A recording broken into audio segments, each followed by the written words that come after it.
ಸಾಮ್ರಾಟರಿಗೆ ಸನ್ಯಾಸರಿಗೆ ಸಂಬಂಧವೇ ಸಹವಾಸವೇ ಸಮಾಗಮವೇ ಇದು ಸಲ್ಲದು ಅಂದ ಮಹಾರಾಜ. ಅಯ್ಯೋ ಆಮೇಲೇನಾಯ್ತ್ರಿ?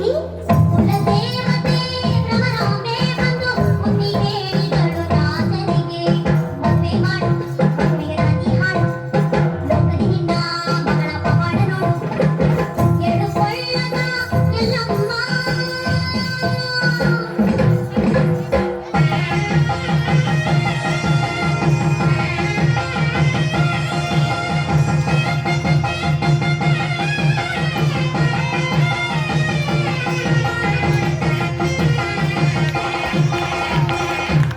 ಅತ್ತೆ ಸತ್ಯವತಿ ದೇವಿ ರೇಣುಕಾದೇವಿಯನ್ನು ಹೊಸೆಯಂತಲ್ಲದೆ ಮಗಳಂತೆ ಮನಸ್ಸಿನಲ್ಲಿ ಇಟ್ಟುಕೊಂಡಳು.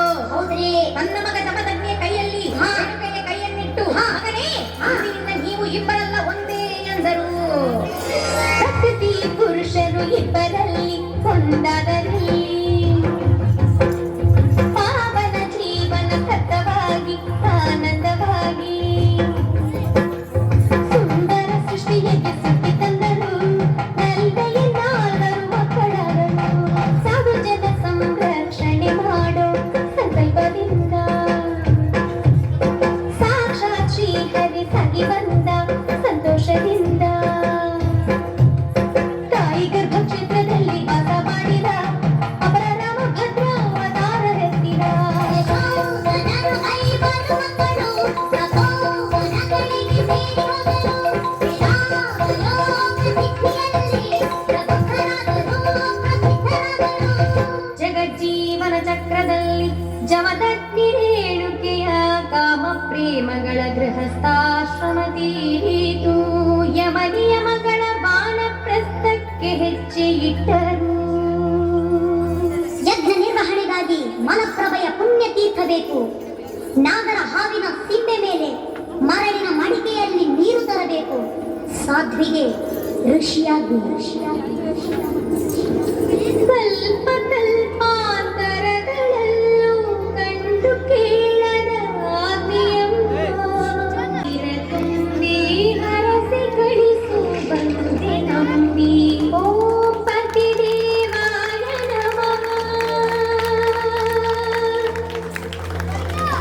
ಓಂ ಪತಿದೇವಾಯ ನಮಃ.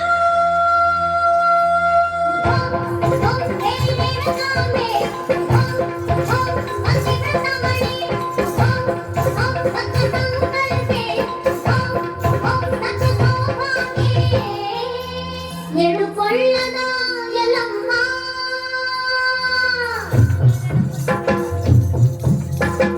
ಎಡುಕೊಳ್ಳದ ಎಲ್ಲಮ್ಮ ನಿನ್ನ ಕಥೆಯ ಹೇಳುತ್ತೀರಿ ಕೇಳಮ್ಮ.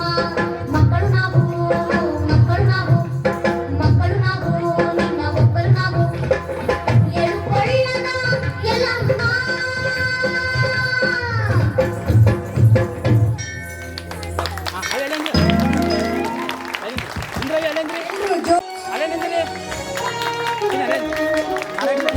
ಜಮದಗ್ನಿ ರೇಣುಕೆಯರ ಒಂದು ಮದುವೆಯ ಒಂದು ಪ್ರಸಂಗವನ್ನು ನೃತ್ಯ ರೂಪಕ ಮುಖಾಂತರ ಅವರು ನೃತ್ಯವನ್ನ ಮಾಡಿದ್ದಾರೆ. ಇದನ್ನ ಮೆಚ್ಚಿ ನಮ್ಮ ಕಾರ್ಯಕ್ರಮಕ್ಕೆ ಮುಖ್ಯ ಅತಿಥಿಗಳಾಗಿ ಆಗಮಿಸಿರುವಂತಹ ಶ್ರೀ ವಿಜಯ ಮಹಂತೇಶ್ ಗದ್ದನಕೇರಿ ಸರ್ ಅವರಿಗೆ 1,000 ರೂಪಾಯಿ ನಗದವನ್ನು ನೀಡಿ ಪ್ರೋತ್ಸಾಹಿಸಿದ್ದಾರೆ. ಇನ್ನಷ್ಟು ಅಪ್ಡೇಟ್ಗಳಿಗಾಗಿ ಫಾಲೋ ಮಾಡಿ ವಿಜಯ ಧ್ವನಿ ನ್ಯೂಸ್.